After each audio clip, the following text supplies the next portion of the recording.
Welcome back to Shem's Universe. So today, guys, we're going to go over when is the best time of the year for each individual to make money. So you're able to know that very simply by understanding your astrology chart to a complete mastery, I'd say.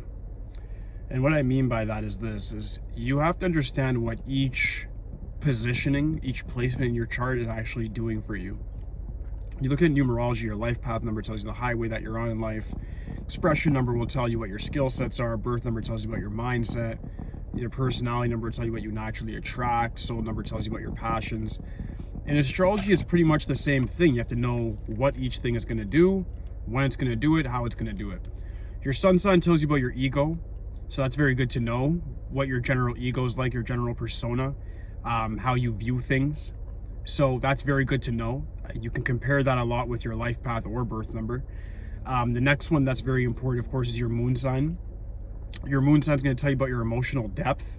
Your moon sign will also tell you about how you react to the world, like what your attitude is going to be like.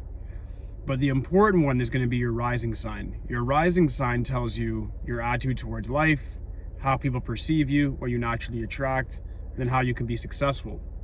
So to understand your rising sign, you need to know down to the minute that you're born. Even the hour is not good enough. The minute can change everything.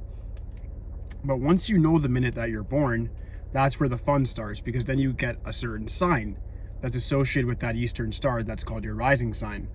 Understanding that to its full complexity, you then see, okay, well, if my rising sign, for me, it's Virgo. We're in Virgo season right now. I'm making more money now than I have for the other parts of this year. And it's happening naturally. I'm not doing anything differently. I'm not going harder right now. Nothing. It's just I'm making more for my businesses now more than any other time. The same goes for you. If you know when your rising sign season is, then you'll realize that at that time you always tend to go up in life. Things tend to go better for you during your rising sign season.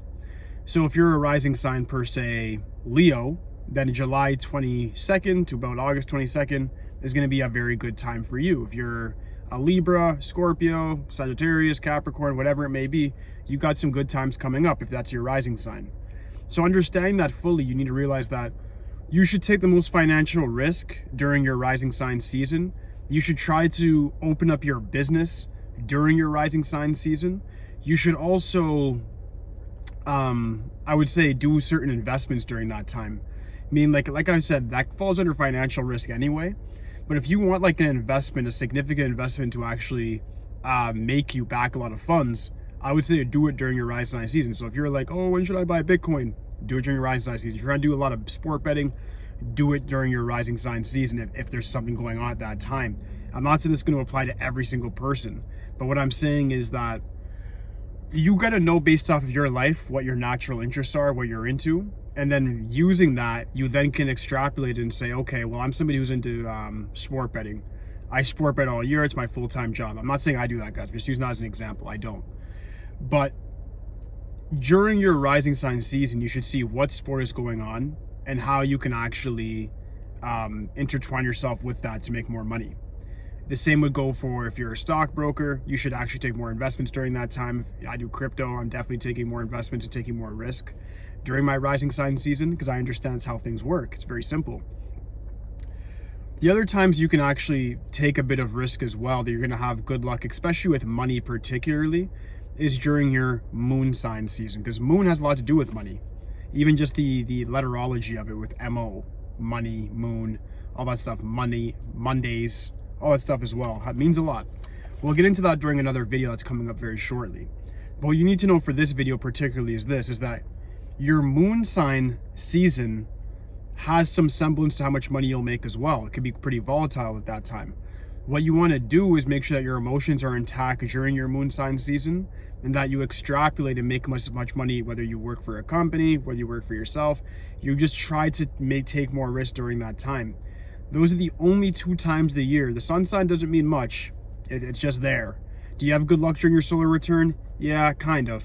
But like your moon sign season and your rising sign season mean a lot more. If they're one and the same, because I know the question I'm going to get in the comments, well, what if my rising sign is the same as my moon sign? great. That means you're gonna have even more good luck, right? Like that means it's just that season's gonna be even more beneficial to you. So if you have a moon sign per se that's in like Scorpio, and Scorpio season's coming up soon, next couple seasons, what I'd say is you should be planning for that from now. So if your moon sign and rising sign seasons have already passed for this year, look to next year and say, well, what can I plan out? During that time, what can I do? Should I be scheduling a trip during that time? Should I have certain meetings set? Should I be getting ready to register a business at that time? Should I get ready to buy a vehicle or a home at that time? There's a whole bunch of things that you can do that relate to you monetarily that you can do during these seasons that'll make your life a whole lot easier. Because if you imprint things that you would get as well with that energy, it's going to work a lot better. Like if you get a car during your rising sign or moon sign season, a lot better. The only other time you know that you can make a lot of money throughout a year is by getting, of course, like an annual transit report. The 2026 ones are ready as well. But you want to make sure that you're able to time out your year and know when certain things are happening, like retrogrades, certain transits are taking place. During certain seasons, you automatically have good luck. It can even negate what your transit report is saying to a certain extent. But if you want to dissect your year from month to month and know exactly what's going to happen, then you want to get the annual transit report and then see what's going to happen, especially for this next year coming. I definitely recommend for the people that have an enemy year coming up, you definitely should be getting the annual transit report for 2026 and also using the knowledge that I just said. Take your financial risk next year. For all my rats that are going into that little horse here, take your financial risk, please, during your rising sign season and then during your moon sign season.